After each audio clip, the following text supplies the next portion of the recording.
Hello बच्चों, क्या हाल चाल? मस्त मजे में। चलो शुरू करते हैं आज का टॉपिक। ठीक है, आपने पिछले वीडियोस को इतना लाइक किया, पसंद किया, thank you so much. Well, आगे बढ़ते हैं। हमने इस चैप्टर में अभी तक न्यूट्रिशन के बारे में बात करी थी, उसके कंपोनेंट्स के बारे में बात करी थी। ठीक है, अभी शुरू करने जा रहे हैं न्यूट्रिशन इन प्लांट। ये मैंने आपको पहले भी एक्सप्लेन किया था। प्लांट्स आपके फोटोसिंथेटिक भी होते हैं, इंसेक्टिवोरस भी होते हैं, पैरासाइटिक भी होते हैं, है ना, जिसमें हमने कैस्केटा इन सब के बारे में बात करी थी। अब बात करने जा रहे हैं nutrition in animals. Nutrition in animals में जब हम बात करते हैं तो मैंने आपको बताया था होलोजोइक, इसमें भी पैरासाइटिक भी होते हैं, सेप्रोफाइटिक भी होते हैं। आगे देखिए, होलोजोइक और यहाँ पे सिम्बायोटिक रिलेशनशिप, इन दो के बारे में पहले बात की गई है। ठीक है, तो सबसे पहले हम पढ़ते हैं होलोजोइक। होलोजोइक क्या होता है?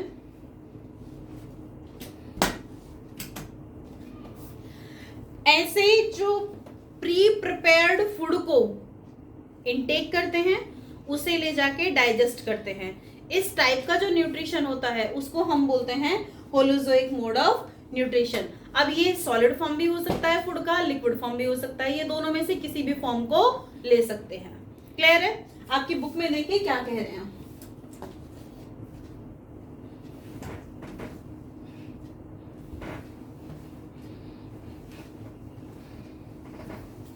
Nutrition in animals follow different type of nutrition to meet their energy requirements.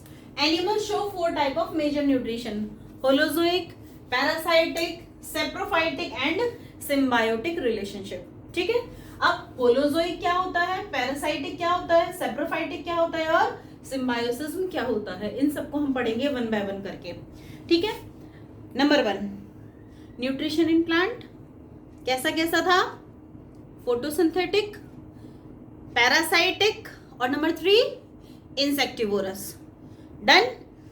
Animals में बात करें तो holozoic, parasitic, symbiotic and symbiotic and जल्दी बोलो फोर्थ। अरे लिखा हुआ तो है सेप्रोफाइटिक।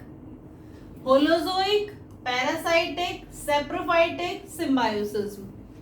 डन। ये चारों तरह के होते हैं। Number 1 holozoic.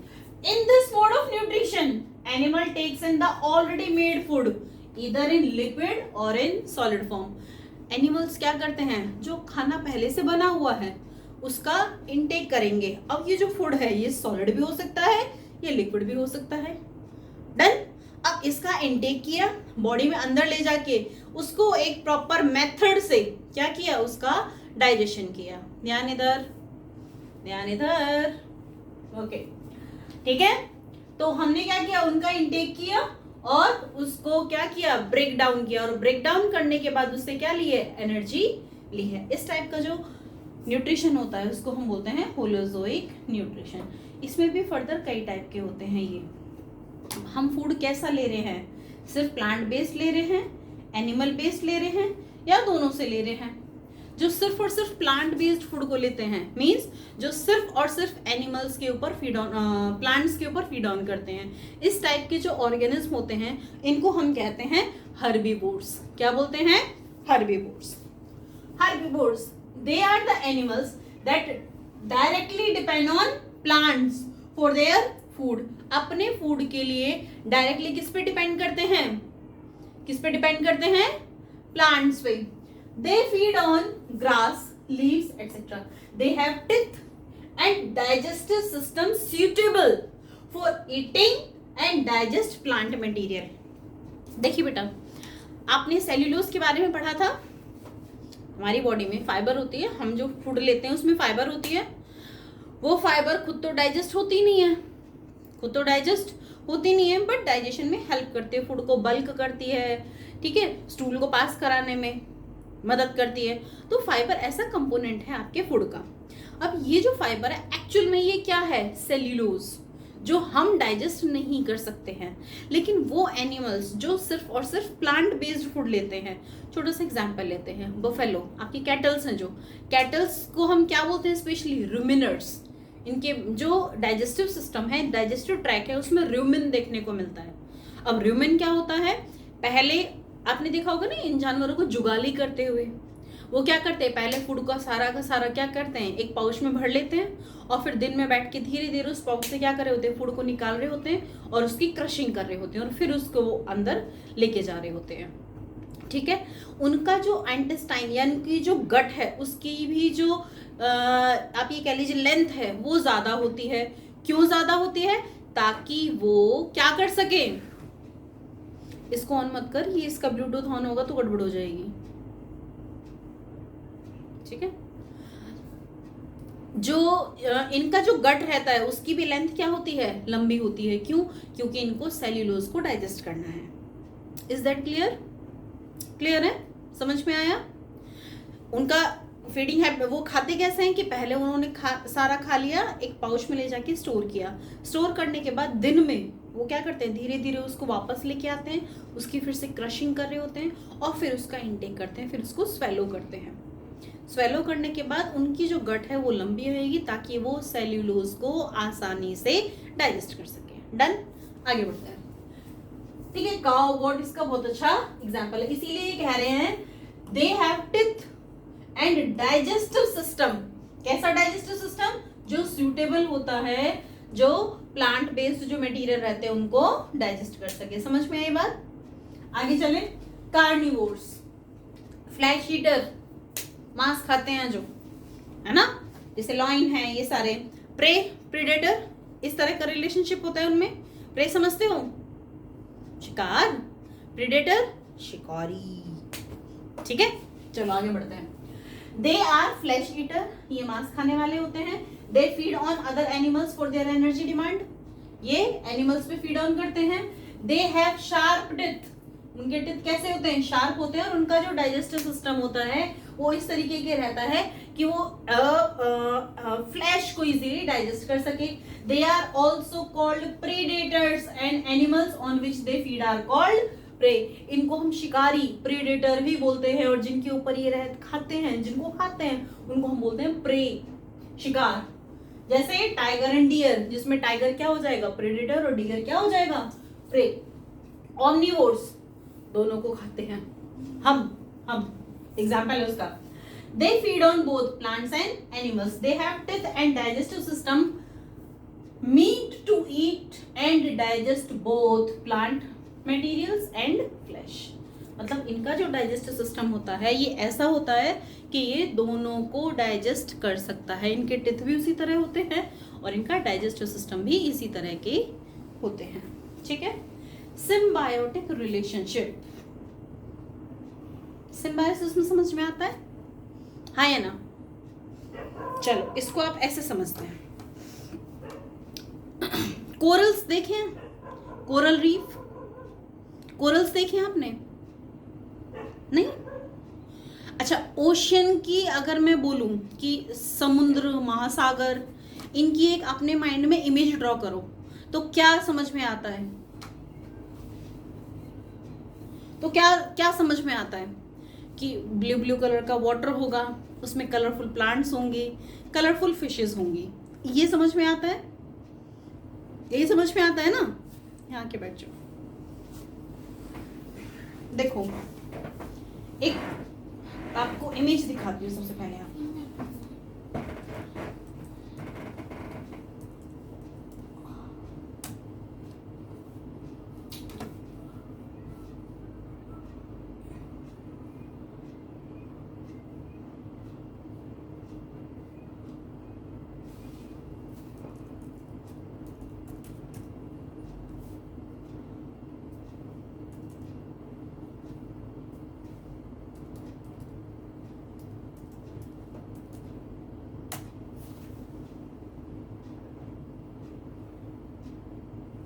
चलो कोई बात नहीं, बाद में देखेंगे हम। सिम्बायोटिक रिलेशनशिप, सिन का मतलब होता है एक तरीके से एक साथ रहना, एक साथ होना।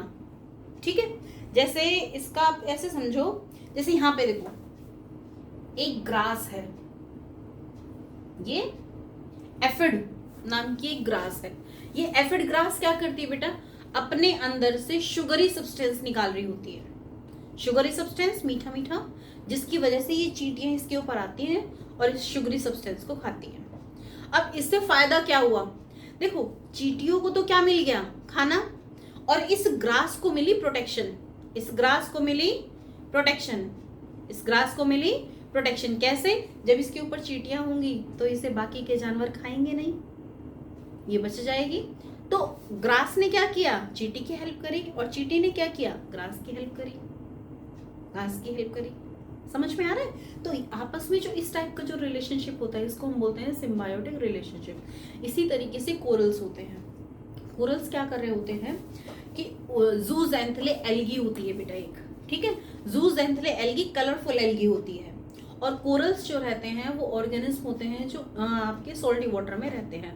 अब जूज़ैंथले एल्गी क्या करती है? उसके ऊपर चिपकी हुई रहती है। अब कोरल उनको फीड करने के लिए न्यूट्रिएंट देने का काम कर रहे होते हैं, और जो जूज़ैंथले एल्गी है वो कोरल्स को प्रोटेक्शन दे रही होती है ताकि बाकी के जो ऑर्गेनिज्म है उसको हार्म ना पहुंचा सके। तो वहां पे भी जो रिलेशनशिप है वो एक दूसरे की मदद कर रहे हैं, साथ में रह रहे हैं, टुगेदर हेल्प करते हुए। तो इस टाइप की जो रिलेशनशिप होती है उसको हम बोलते हैं सिम्बायोटिक रिलेशनशिप। समझ में आ रहा है? और इसको हम बोलते हैं सिम्बायोसिज्म। अब आगे देखिए आपकी बुक क्या कह रही है। बुक में देखें, देखो, the term symbiont is a combination of two words, sim meaning together and bioint mean living form। मतलब ऐसा फॉर्म जिसमें दो ऑर्गेनिज्म साथ साथ रह रहे हैं। अब ये एनिमल हो सकते हैं, एनिमल प्लांट हो सकते हैं, प्लांट हो सकते हैं। यहाँ पे मैंने एनिमल प्लांट का एग्जांपल लिया, जूज़ैंथले एल्गी और कोरल लिविंग ऑर्गेनिज्म और प्लांट का एग्जांपल लिया मैंने आपको, which live together for mutual benefit. इसमें दोनों का बेनिफिट होगा। समझ में आया? जैसे यहाँ पे आंट का भी बेनिफिट है और ग्रास का भी बेनिफिट है। देन आगे देखो, for example protozoans that live inside the gut for termites. Protozoans help in digesting the wood of the termite and in return they get the safe habitat. ठीक है, वो क्या कर रहे हैं? वुड को पचाने में मदद कर रहे हैं, डाइजेस्ट करने में मदद कर रहे हैं, और उनको क्या मिल रहा है? एक हैबिटेट मिल रहा है जहां पे वो सुरक्षित तरीके से रह सके। एक और एग्जांपल क्या है सिम्बायोटिक रिलेशनशिप का? आंट एंड एफिड का, जो यहाँ पे इन्होंने एग्जांपल लिया हुआ है। Aphid provide sugary substance to ant and in return ant protect the aphid from the parasites और प्रेडेटर्स। समझ में आई बात समझ में आई? यहाँ पे दो ऑर्गेनिज्म एक दूसरे की हेल्प करते हुए साथ में रह रहे हैं। सिंपल। इस टाइप की जो रिलेशनशिप होती है उसको हम बोलते हैं सिम्बायोटिक रिलेशनशिप। तो होलोजोइक मोड ऑफ न्यूट्रिशन में हमने क्या पढ़ा? Herbivore, carnivore and omnivore. Herbivore plants, carnivore flash eaters, omnivore दोनों को खा रहे हैं। ये कुछ क्वेश्चंस हैं, आप इनको करके देखिएगा, आपको समझ में आ जाएंगे। नहीं समझ में आते हैं तो आप बताइएगा। अब शुरू होता है बेटा एक बड़ा मजेदार topic, that is digestion and human beings. Digestion and human beings. यहाँ पे कुछ स्टेप्स होते हैं जो ह्यूमन बींग्स में डाइजेशन के लिए ज़रूरी होते हैं, या ये मान के चलिए डाइजेशन के लिए वो स्टेप्स ज़रूरी ही होते हैं। नंबर 1 फूड का इंटेक होना, नंबर 2 उसका डाइजेशन होना। डाइजेशन वर्ड का मतलब आप ये समझो बेटा ब्रेक डाउन होना है। समझ में आया? डाइजेशन वर्ड का मतलब ही क्या है? ब्रेक डाउन होना। डाइजेशन हुआ, डाइजेशन के बाद उसका भाई ब्रेक डाउन तो हो गया, अब उसको एब्जॉर्व किया जाए, एब्जॉर्व करने के बाद ट्रांसपोर्टेशन किया जाए, ट्रांसपोर्टेशन करने के बाद उसको एसिमिलेशन किया जाए, यूटिलाइजेशन किया जाए, एंड देन इजिशन किया जाए। ये सिस्टम रहता है, ये स्टेप्स रहते हैं जो फॉलो किए जाते हैं। ठीक है, अब जब हम फूड को स्टार्ट करेंगे तो सबसे पहले इनटेक करेंगे। इनटेक करने के लिए हमारे माउथ का रोल आता है। माउथ में सबसे पहले 2 टाइप की वहां पे प्रोसेसेस हो रही होती हैं। वो हो रहा होता है चर्निंग। एक तरीके से जो आपका फूड आपने लिया है, आप उनको टिथ की हेल्प से उसको छोटे छोटे पीसेस में ब्रेक कर रहे होगे, और वहां पे क्या बदल रहे होगे? उसको काइम में कन्वर्ट कर रहे होगे। डन। वहां पे भी 2 तरह की प्रोसेस हो रही है, मैकेनिकल भी हो रहा होता है और केमिकल भी हो रहा होता है। मैकेनिकल में जब बात कर रहे होते हो तो आपकी टिथ और टंग हेल्प करते हैं, और केमिकल में बात कर रहे हो तो स्लाइवा हेल्प करती है। स्लाइवा के अंदर काफी सारे एंजाइम्स रहते हैं जो आपका फूड में स्टार्च है उसका ब्रेक डाउन करना स्टार्ट करते हैं। लास्ट क्लास में आपने एक एक्टिविटी करी थी ये प्रूव करने के लिए कि डाइजेशन जो रहता है वो माउथ में स्टार्ट हो जाता है। याद है? एक्टिविटी याद है? हमने क्या किया था? हमने चावल लिए थे, कुक्ड राइस, है ना, 2 टेस्ट ट्यूब ली थी। एक टेस्ट ट्यूब में हमने क्या किया था? बॉइल्ड राइस को मैश करके डाल दिया था, और दूसरी टेस्ट ट्यूब में हमने क्या किया था? थोड़े से चावल को हमने माउथ में क्या किया? च्यूई किया था, और जो हमने काइम बनाई थी उसको हमने एक टेस्ट ट्यूब में डाला था, और उसमें हमने आयोडीन सोल्यूशन को डाला। हम क्या देखते हैं कि एक में तो आयोडीन का कलर चेंज हो गया और दूसरे में चेंज नहीं होता है। इसको ऐसे समझो, देखो बेटा, इमेजिन करके देखो, ये आपकी 2 टेस्ट ट्यूब है, ठीक है, इसमें आपके नॉर्मल बॉइल्ड राइस है, और यहां पे बॉइल्ड प्लस च्यूड राइस है।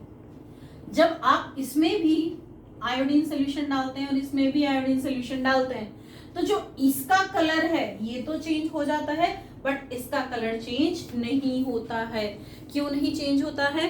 क्योंकि यहाँ पे डाइजेशन स्टार्ट हो चुका था। जब हमने माउथ के अंदर चावल को रखा था, बॉइल्ड राइस को रखा था, और हमने उसका डाइजेशन उसको च्यूई करना स्टार्ट किया था, तो स्लाइवा ने क्या किया? स्लाइवा के अंदर जो एंजाइम्स थे उन्होंने स्टार्च का ब्रेक डाउन करना स्टार्ट कर दिया था।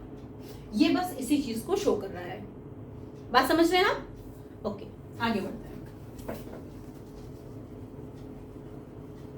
आप ये सोच रहे होगे मैडम इसी के ऊपर शुरू हो जाती है, बट आपके लिए कुछ भी बेटा,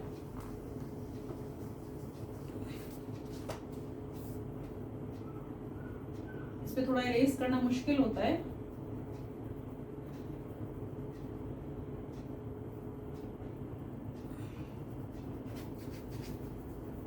वेल, कोई नहीं, आगे बढ़ते हैं, ठीक है? चले, अब आपकी बुक क्या कह रही है ये देखिए।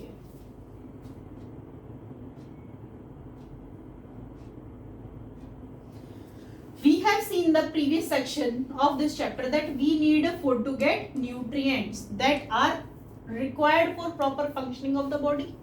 Yes, हमने अभी पढ़ा है कि बॉडी की नॉर्मल फंक्शनिंग के लिए हमें न्यूट्रिएंट की जरूरत होती है, और वो न्यूट्रिएंट हमें कहाँ से मिलते हैं? कहाँ से मिलते हैं? वो न्यूट्रिएंट हमें कहाँ से मिलते हैं? फूड से।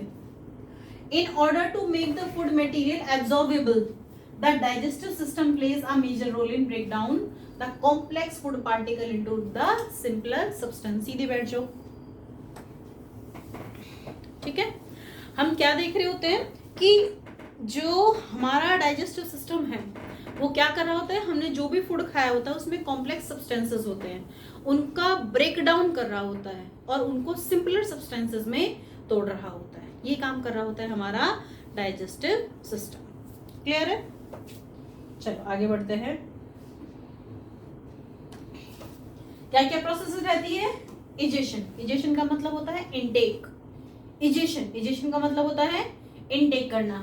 डाइजेशन का मतलब होता है ब्रेक डाउन करना। क्या होता है? ब्रेक डाउन करना। फिर नेक्स्ट आता है एब्जॉर्प्शन। हमने ब्रेक डाउन तो कर लिया, अब उस ब्रेक डाउन किए हुए सब्सटेंस को हमारी इंटेस्टाइन में एब्जॉर्ब किया जाएगा।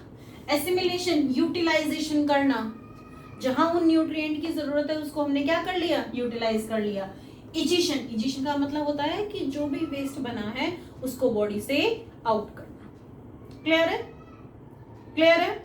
आगे चलते हैं। यहाँ मैं बहुत सिंपल लैंग्वेज में लेके जा रही हूँ बेटा, ताकि आपको आसानी से समझ में आ जाए।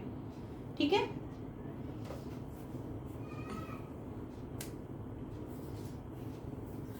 द प्रोसेस, अब देखिए स्टेप्स क्या है। नंबर 1, 5 मेजर स्टेप्स होते हैं: ingestion, digestion, absorption, assimilation and egestion. Ingestion means intake of food is called ingestion. It varies from one animals to another. बेटा फूड का इनटेक करने का भी तरीका सबका अलग अलग होता है। जैसे अमीबा है वो स्यूडोपोडियास के थ्रू लेगा, पैरामीशियम वो अलग तरीके से लेगा। समझ रहे हो? ह्यूमन बीइंग्स में यही काम अलग तरीके से हो रहा होता है। समझ में आया? तो जो फूड का इनटेक हो रहा होता है वो भी अलग अलग तरीके से हो रहा होता है। डाइजेशन की बात करें breaking down of complex food material into the simpler substances. complex food material का simpler substances में break down होना क्या कहलाता है? क्या कहलाता है? Digestion. Absorption, process of absorbing energy from the food material. अब एनर्जी नहीं होता है, एक्चुअल में ये न्यूट्रिएंट होते हैं कि जिनको हम क्या कर रहे होते हैं? एब्जॉर्ब करके लेके जाते होते हैं और उससे हम एनर्जी रिलीज कर रहे होते हैं. ठीक है, ये होता है एब्जॉर्प्शन. एसिमिलेशन में क्या होता है कि जो हमने एनर्जी को एब्जॉर्ब करी है उसे बॉडी की वेरियस एक्टिविटीज में हम इस्तेमाल कर रहे हैं. ठीक है, और नेक्स्ट आ रहा है इजिशन. इजिशन मतलब वेस्ट मटेरियल को बॉडी से बाहर करना. क्या हो गया? कुछ नहीं हुआ. अब बात करते हैं पार्ट्स ऑफ डाइजेस्टिव सिस्टम.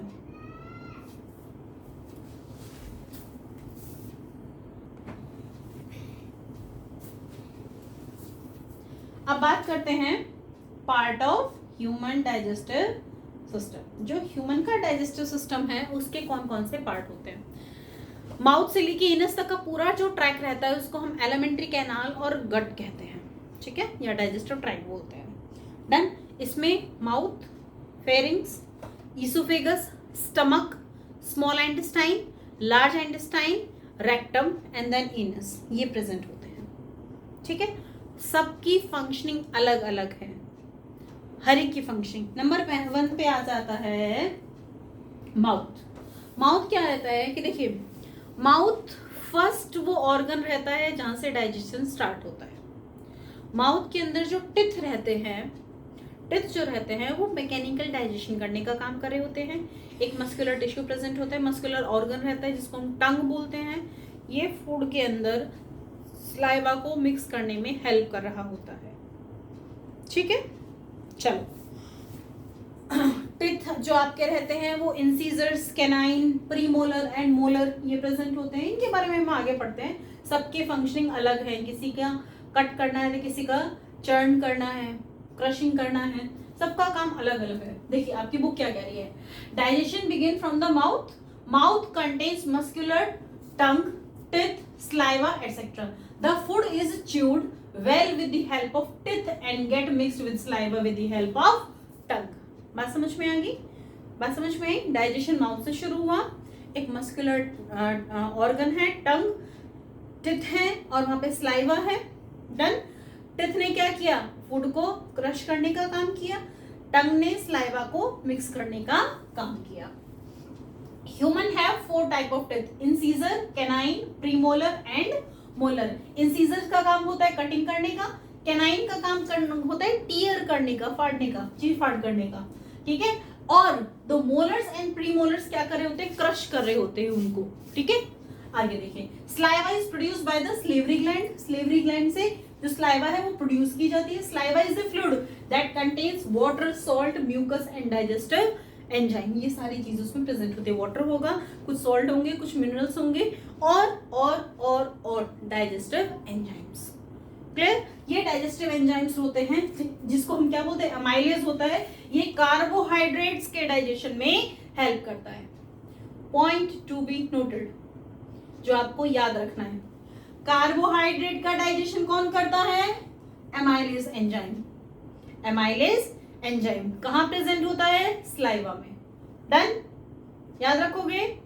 याद रखोगे? आगे चलिए. Tongue contains taste buds which help to taste. आपने पढ़े होंगे ना, स्वीट, सार. ठीक है, यहाँ पे एक टिडबिट दिया हुआ है कि जो टिथ है उसके ऊपर एक हार्डेस्ट सब्सटेंस होता है हमारी बॉडी का, that is known as teeth enamel. अगर आप प्रॉपर ब्रशिंग नहीं करते हो तो ये जो इनेमल रहती है ये एसिड की रिएक्शन की वजह से डिके होती चली जाती है. ठीक है, वेल आगे चलते हैं हम.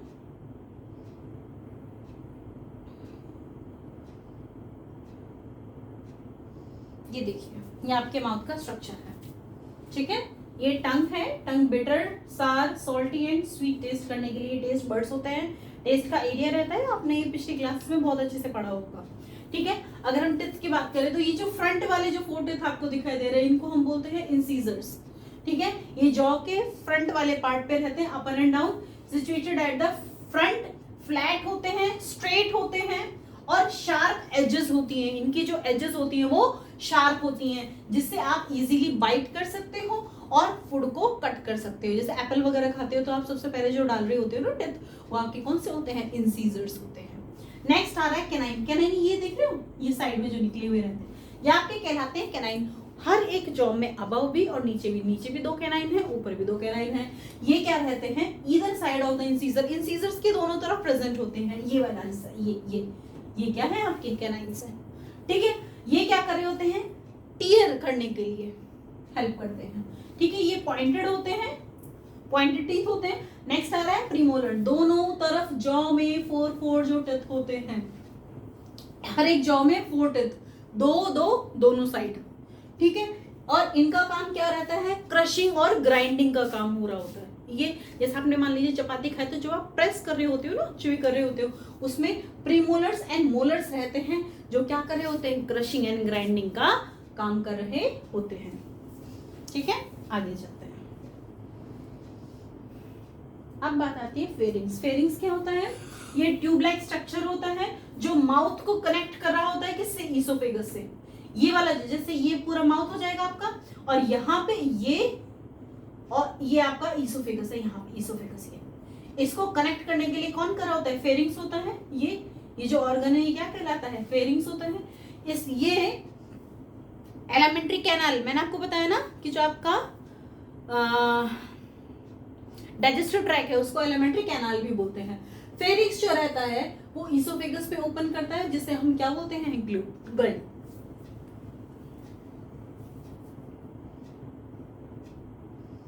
ईसोफेगस एक ट्यूब होती है, ठीक है, जो फेरिंग से स्टार्ट होती है और स्टमक तक फूड को ले जाने का काम कर रही होती है। स्टमक तक जो फूड को ले जाने का काम होती है, वहां पे एक मूवमेंट होती है बेटा, पेरिस्टालसिस। पेरिस्टालसिस में क्या होता है, ये जो मसल्स होती हैं वो कॉन्ट्रैक्शन एंड रिलैक्सेशन की हेल्प से फूड को नीचे की तरफ मूव करा रही होती हैं।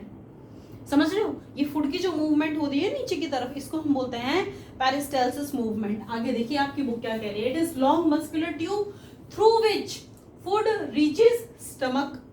फूड कहां तक पहुंचता है, स्टमक तक पहुंचता है। The muscle of oesophagus contract and relax continuously.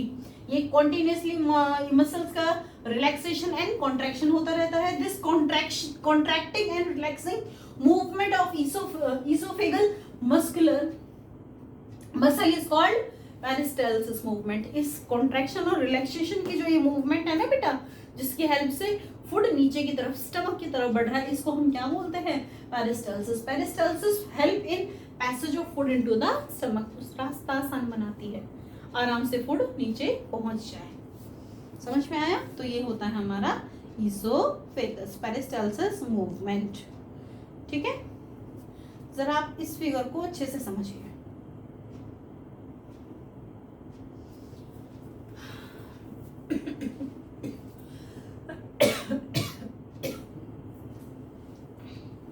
यहाँ पे आप समझिए, ये आपका माउथ है, लिप्स, ठीक है, लिप्स के अंदर से ये टंग है, ये माउथ है, ईसोफेगस है, ईसोफेगस से ये आपका फूड पाइप है, फूड पाइप जिसको हम ईसोफेगस भी बोल रहे हैं, ये ईसोफेगस होता हुआ ये आपके स्टमक में आ रहा है। स्टमक के साथ यहाँ पे आपका गैल ब्लैडर है, ये लिवर है, लिवर के साथ गैल ब्लैडर है, गैल ब्लैडर के बाद यहाँ पे पैनक्रियास है, पैनक्रियास के बाद ये जाएगा फूड स्मॉल इंटेस्टाइन में, स्मॉल इंटेस्टाइन के बाद ये रहता है हमारा लार्ज इंटेस्टाइन, ये अपेंडिक्स रहती है, ठीक है। और ये लार्ज इंटेस्टाइन से ये वाला जो हिस्सा रहता है ये रेक्टम कहलाता है, और ये जो लास्ट वाली टिप है ये एनस कहलाती है।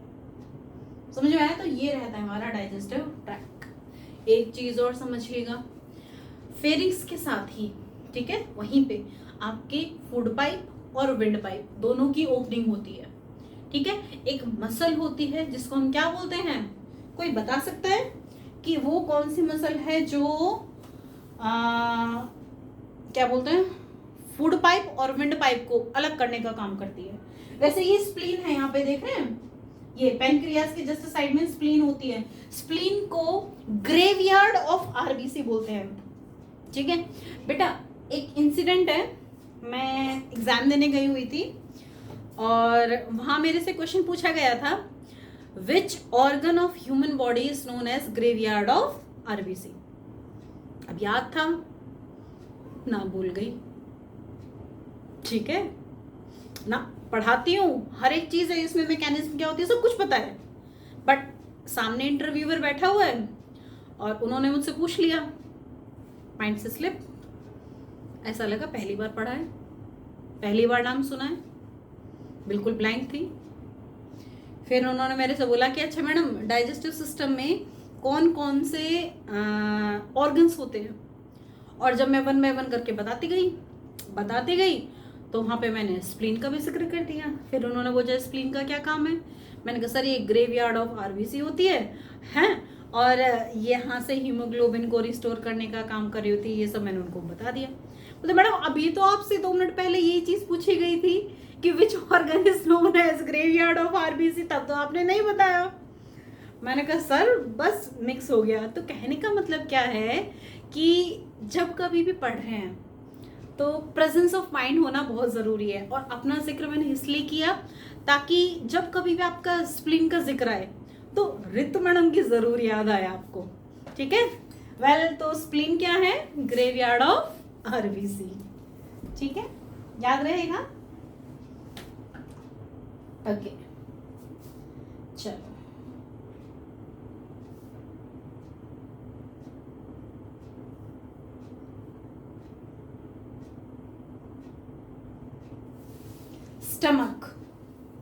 स्टमक की जब हम बात करते हैं तो स्टमक में 3 चीजें बड़ी इंपॉर्टेंट है, म्यूकस, एंजाइम कौन सा होता है फटाफट से बताएंगे, डाइजेस्टिव जूस कौन सा एंजाइम होता है, पेप्सिन, और तीसरी चीज होती है म्यूकस। HCl जो रहता है वो हमारी बॉडी में पेप्सिन को एक्टिवेट करने के लिए भी जरूरी है। पेप्सिन तब तक एक्टिवेट नहीं होगा जब तक मीडियम एसिडिक नहीं होगा, और बेटा ये इतना ज़्यादा एसिडिक होता है कि अगर हमारी स्किन को टच करे या हमारे किसी भी ऑर्गन की इनर लाइनिंग को टच करे तो उसको बर्न कर सकता है। उससे बचाने के लिए हमारा स्टमक क्या कर रहा होता है, म्यूकस को रिलीज कर रहा होता है। समझ में आया। और पेप्सिन हो गया, म्यूकस हो गया, और डाइजेस्टिव जूस रहते हैं जो स्टमक में कॉन्टिन्यूसली रिलीज किए जाते हैं ताकि जो फूड है उसका डाइजेशन हो सके। और डाइजेस्टिव जूस में भी, जिसको गैस्ट्रिक जूस भी बोलते हैं, इनके बारे में हम और भी ज़्यादा आगे बढ़ेंगे, ठीक है ना। वेल, अब चलते हैं हम आपकी बुक में, क्या कह रही है आपकी book, food from the oesophagus enter into the stomach, done. Stomach contains digestive juice, जिनको हम गैस्ट्रिक जूस भी बोलते हैं, एंड हाइड्रोक्लोरिक एसिड। समझ में आया। गैस्ट्रिक जूस में बेसिकली हमारा पेप्सिन हो गया और दूसरा हमारा म्यूकस है, which help in digestion. Protein digestion start in stomach, ध्यान से सुनिएगा। कार्बोहाइड्रेट का डाइजेशन कहाँ स्टार्ट हुआ, वीडियो चल रही है, कार्बोहाइड्रेट का डाइजेशन कहाँ स्टार्ट हुआ, माउथ में, किसके प्रेजेंस में, स्लाइवा में कौन सा था एंजाइम, एमाइलेज। प्रोटीन का डाइजेशन कहाँ स्टार्ट हुआ, स्टमक, कहाँ स्टार्ट हुआ, स्टमक में, याद रहेगा। नेक्स्ट आ रहा है small intestine, it is the major site of absorption. Small intestine में ही एब्जॉर्प्शन हो रहा होता है। Small intestine is a long tube which contains finger like projection which is also known as villi, ठीक है। देखो बेटा, विलीज का काम क्या रहता है, नंबर 1 सब्सटेंसेस को एब्जॉर्ब करके ब्लड में मिक्स करना। नंबर 2 स्मॉल इंटेस्टाइन का जो इनर सरफेस एरिया रहता है, मतलब अंदर वाला जो सरफेस है, उसके एरिया को बढ़ा देना, इसीलिए वो छोटी छोटी फिंगर लाइक प्रोजेक्शंस होती हैं। मैं आगे आपको एक वीडियो दिखाऊंगी और एक फोटो दिखाऊंगी, उसमें आपको ये चीजें समझ में आएंगी। समझ में आया। और ब्लड में यहाँ पे क्या होती है, ब्लड की वेसल्स होती हैं जिसमें एब्जॉर्ब करके डायरेक्टली ब्लड में इन चीजों को मिक्स किया जा रहा है। और ये इन चीज क्या है, digested food, your simpler component. बात समझ में आई। आगे चले, देखिए, the major site of absorption, small intestine is a long tube which contain finger like projections called villi. Villi help in absorbing nutrients and energy into the blood after digestion, ठीक है। ये एनर्जी बार बार जो ये बोल रहे हैं ना बेटा, ये एक्चुअल में क्या है, ग्लूकोज। डन। इनका जब डाइजेशन हो गया, इन सारे न्यूट्रिएंट को एब्जॉर्ब करके ब्लड में मिक्स करने का काम कर रहा होता है। Digestion get completed in the first portion of small intestine. Small intestine 3 segment में होती है बेटा. कौन कौन सी? Duodenum, jejunum and ileum. आगे देखिए. It contains intestinal juice which aid in digestion. इसमें भी इंटेस्टाइन क्या कर रही होती है? कुछ जूसेस रिलीज कर रही होती है जो डाइजेशन को कंप्लीट कराने में हेल्प करती है. Apart from this secretion from the organs. देखो आपके स्टमक ने रिलीज किया, स्लेवरी ग्लैंड ने रिलीज किया, इंटेस्टाइन भी रिलीज कर रही है सब्सटेंसेस ताकि डाइजेशन अच्छे से हो सके. इसके अलावा कुछ ऑर्गन्स भी रहते हैं जैसे लिवर है, पेनक्रियाज है, ये भी आपके कुछ सब्सटेंसेस को रिलीज कर रहे होते हैं जो कि डाइजेशन में हेल्प करता है. जो आपका लीवर रहता है ये बाइल जूस, देखो apart from the this secretion from organs like liver, pancreas and gall bladder are also release into the portion. Liver क्या करता है? बाइल जूस सीक्रेट करता है जो फैट के डाइजेशन में हेल्प करता है. ध्यान से सुनिएगा. आपका जो कार्बोहाइड्रेट है डाइजेशन कहाँ स्टार्ट हुआ? माउथ में. प्रोटीन का डाइजेशन स्टमक में. फैट का डाइजेशन गैल ब्लैडर के बाद. समझ में आया? यानी कि स्मॉल इंटेस्टाइन में. बात समझ रहे हैं? आगे देखिए. जो फैट के डाइजेशन में हेल्प करता है, pancreatic juice help in digestion of carbohydrate, protein etcetera जो भी बच गया है. ठीक है. अब वो उसमें हेल्प कौन करेगा? Pancreatic juice. आगे देखिए. ये देखिए ये लिवर है और ये स्टमक है. लिवर ने क्या किया? ये हेपेटिक डक्ट वगैरह जो रहती हैं इन्होंने क्या किया? बाइल जूस बनाया और कहाँ पे ले गए? गैल ब्लैडर में. गैल ब्लैडर में ये एक डक्ट के थ्रू, ये कॉमन बाइल डक्ट होती है जो कहाँ कर रही होती है? आपके ड्यूडेनम में ओपनिंग होती है इसकी और बाइल जूस को धीरे धीरे सीक्रेशन कर रहा होता है.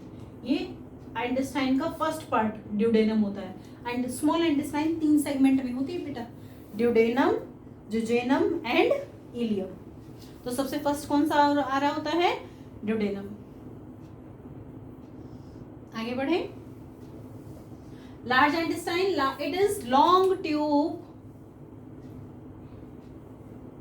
देखो बेटा हमने फूड के डाइजेशन के टाइम पे बहुत सारे जूसेस मिक्स करें, इसके साथ साथ बहुत सारा वाटर जो रहता है वो मिक्स हो जाता है फूड के साथ.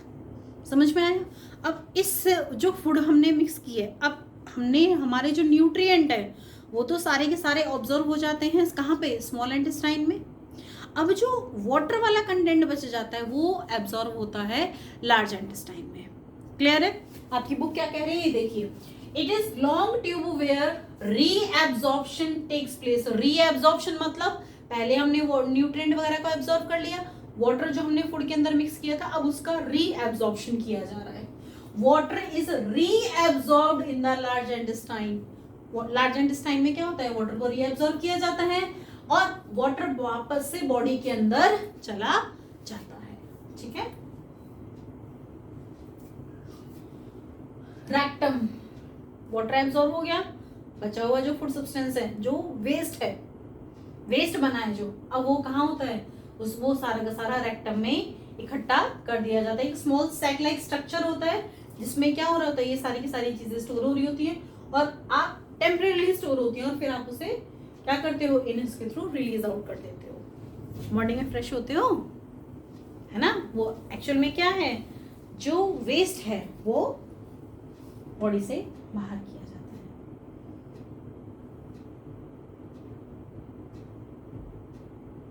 देखो इन्फो बॉक्स में बहुत प्यारी बात बताई गई है. आप ब्रेड खाते हो? ब्रेड खाते हो? हाँ ना? अरे सभी खाते हैं. और अक्सर ऐसा किया होगा ना आपने कि ब्रेड सूखा लिया, मुंह में डाला और उसको चबाना स्टार्ट किया.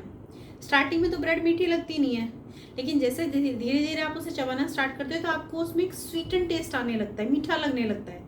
उसका एक रीज़न है. स्टार्टिंग में जो उसमें स्टार्च थी वो स्टार्च किसमें? माल्टोज में ब्रेक होने लगती है. इसीलिए आपको जो ब्रेड है उसका जो टेस्ट है वो आपको मीठा लगने लगता है. ठीक है? समझ में आया?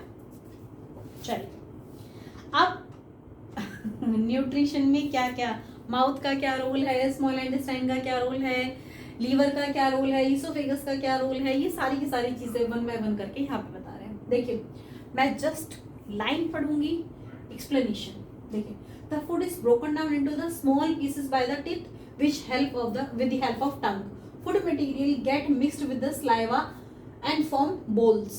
ठीक है, bowls in then pushed into the pharynx and eventually it gets swallowed into the esophagus. This step is called egestion.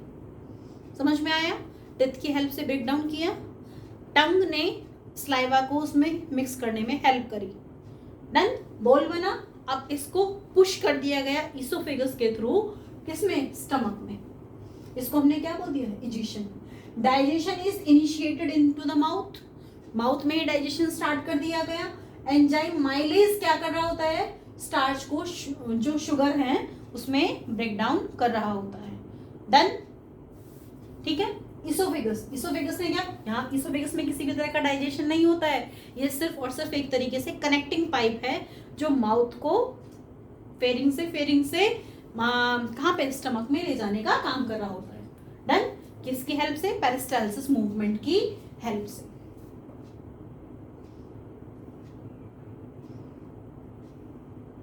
Stomach की बात करें, देखिए ध्यान से देखिएगा, stomach contains certain glands called gastric glands. Stomach के अंदर कुछ ग्लैंड्स होती हैं जिनको हम क्या बोलते हैं, गैस्ट्रिक ग्लैंड्स, जो गैस्ट्रिक जूस को बनाने का काम कर रही होती हैं। The gastric juice contain water, उसमें वाटर होता है, हाइड्रोक्लोरिक एसिड होता है और एंजाइम होता है जिसको हम क्या बोलते हैं, पेप्सिन। गैस्ट्रिक जूस में मैंने यही आपको बताया था, वाटर, हाइड्रोक्लोरिक एसिड और एंजाइम होता है जिसको हम क्या बोलते हैं, पेप्सिन है। ये एसिड है, ये एंजाइम पेप्सिन एंजाइम को एक्टिवेट करने का काम करता है। अगर HCl ना हो तो ये एंजाइम एक्टिवेट नहीं होता है। Pepsin convert protein into the simpler substance called peptone, ठीक है। पेप्टिन क्या कर रहा है, किसको, प्रोटीन्स को पेप्टोन्स में कन्वर्ट करने का काम कर रहा होता है। और जो पेप्टोन्स रहते हैं फर्दर आपके किसमें कन्वर्ट हो जाते हैं, किसमें कन्वर्ट हो जाते हैं, जल्दी से बताओ, कमेंट सेक्शन में लिखो। Food remains in the stomach for 3 to 4 hours. Food is thoroughly churned here and pulp-like formation called chyme is formed. ठीक है, काइम बन गया। अब उसको फूड आगे भेजेगा, फूड ने भेज दिया कहाँ पे, small intestine. Small intestine has 3 parts, duodenum, jejunum and ileum. Duodenum सबसे ऊपर वाला पार्ट होता है स्मॉल इंटेस्टाइन का। ड्यूडेनम रिसीव करता है, जैसे ही फूड, ये आपका जो स्टमक है इसके जस्ट बाद में यहाँ पे क्या होगा, ड्यूडेनम स्टार्ट हो जाएगी और यहीं पे डक्ट के थ्रू क्या आ रही होगा, बाइल जूस, क्या आ रहा होगा, बाइल। तो ये क्या कह रहे हैं, ध्यान से सुनिएगा, duodenum receive bile juice and pancreatic juice, यहीं पे पैनक्रियाटिक जूस भी आ रहा होता है, ठीक है। Bile juice help in converting fat into simpler tiny droplets by the process of emulsification. What is emulsification, क्या पता है किसी को, नहीं। अच्छा एक बात बताओ, क्या ऑयल पानी में घुल जाएगा, नहीं घुलता, नहीं घुलता। लेकिन अभी ऑयल और पानी में थोड़ा सा अगर मैं सरफ डाल दूं, वॉशिंग पाउडर डाल दूं या सोप डाल दूं, तो कुछ टाइम के बाद हम क्या देखते हैं, ऑयल पानी में घुल जाता है, हाँ है ना। इसी प्रोसेस को बोलते हैं इमल्सिफिकेशन। इमल्सिफिकेशन क्या होता है कि जब आपके 2 सब्सटेंसेस ऐसे हैं जो इमिसिबल हैं, जो मिक्स नहीं हो रहे हैं, और हमने कोई एक ऐसा सब्सटेंस में मिला दिया जिससे क्या हुए, ये मिक्स हो गए, तो इस प्रोसेस को हम क्या बोलते हैं, इमल्सिफिकेशन। और ये इमल्सिफिकेशन है फैट्स का मिक्स होना, वो किसकी वजह से हो रहा है, ड्यूडेनम में, किसकी वजह से, बाइल जूस की वजह से। तो बाइल जूस का काम क्या होता है, इमल्सिफाई करना भी होता है, डन। आगे देखिए, pancreatic juice contain enzymes called amylase, जो कार्बोहाइड्रेट को, ट्राइप्सिन जो प्रोटीन को, एंड लाइपेज जो फैट्स के डाइजेशन के लिए हेल्प करता है, done. Digestive food is absorbed by the walls of small intestine, और जो इलियम रहता है वो फाइनली डाइजेशन और एब्जॉर्प्शन दोनों का काम करता है, वहां पे खत्म हो चुका होता है डाइजेशन, ठीक है। बात करते हैं लार्ज इंटेस्टाइन। लार्ज इंटेस्टाइन क्या है, लार्ज इंटेस्टाइन के मेनली 3 रीजन होते हैं, कैकम, कॉलन एंड रेक्टम। कैसिम, कैसिम में बात करें, यहाँ पे किसी भी तरह का एंजाइम सिक्रीशन नहीं होता है, जबकि वाटर का एब्जॉर्प्शन होता है। वाटर एब्जॉर्ब कर लिया, फीकल जो मैटर है जो बच गया उसको रेक्टम में आगे भेज दिया जाता है और एनस से बाहर निकाल दिया जाता है। ठीक है, क्या क्या हुआ, माउथ, माउथ में इंजेक्शन हुआ और सम मैकेनिकल और केमिकल डाइजेशन हुआ। इसोफेगस में ये सिर्फ और सिर्फ बोल्स का पासिंग था और वहां पे पेरिस्टाल्सिस मूवमेंट हुई है। स्टमक में मैकेनिकल डाइजेशन भी हो रहा है और केमिकल डाइजेशन भी हो रहा है। स्मॉल इंटेस्टाइन में केमिकल डाइजेशन भी हो रहा है और एब्जॉर्प्शन भी हो रहा है। लार्ज इंटेस्टाइन में सिर्फ और सिर्फ वाटर का एब्जॉर्प्शन हो रहा है। और लास्ट आपका जो रेक्टम और एनस है वो क्या कर रहा होता है, बॉडी से वेस्ट को बाहर निकालने का काम कर रहा होता है। मैकेनिकल डाइजेशन की बात करें, इसमें क्या हो रहा होता है, digestion of material with the help of mechanical grinding, teeth की हेल्प से फूड को ग्राइंड करना होता है। और केमिकल में डिफरेंट टाइप के केमिकल सब्सटेंसेस जैसे कि एंजाइम्स हैं, उनकी हेल्प से प्रोटीन्स, फैट्स, कार्बोहाइड्रेट इनका ब्रेक डाउन किया जा रहा होता है। समझ में आया? तो ये रहता है आपका केमिकल डाइजेशन। ठीक है, आई थिंक ये चैप्टर खत्म हो गया है आपका। यस, ये चैप्टर भी खत्म हो गया है। डन। नेक्स्ट जो चैप्टर शुरू होगा दैट इज, फटाफट से चलो भाई, फूड एंड फूड प्रिजर्वेशन। बहुत इजी चैप्टर है और बहुत मजेदार भी है। ठीक है, चलो मिलते हैं नेक्स्ट वीडियो में। Till then bye bye, have a nice day, thank you, bye bye. Video पसंद आ रही तो do like, subscribe and share.